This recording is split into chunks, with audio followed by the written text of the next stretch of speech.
Assalamualaikum everyone and welcome to today's Ethereum update, and we're looking at Ethereum trading right now at $1773. We've seen Bitcoin going to $24,000. There's a chance of Bitcoin to move to $26,000 in the next 4 or 5 days. So it's pretty amazing right now.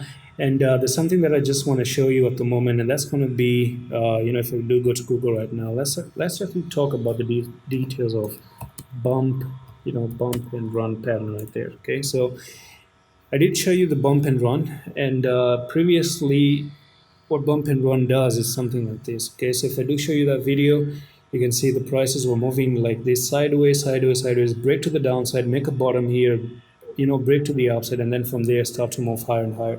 So if you look at it at this thing exactly, if I do hide the EMAs, that's what I was talking about. You are previously you are moving sideways, bump and run, something like this. So you are looking to actually target $2,500 for Ethereum, and that's still in play. And we've held up support here pretty amazingly. And now from there to there, we're still looking for a nearly 40% move to the upside for Ethereum right now.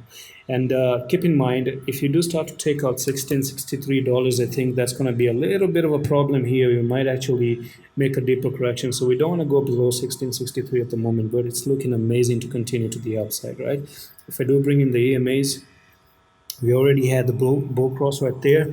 Made the bull cross, come up here, went up, got overextended, backtest the 10 EMA, went up, backtest the 10 EMA as well, and then you can continue high. Now you're breaking out of this level, which is 1734. You can actually come a little bit to 1734, bounce off 1734, and then boom, continue higher to that $2,500. So let's see.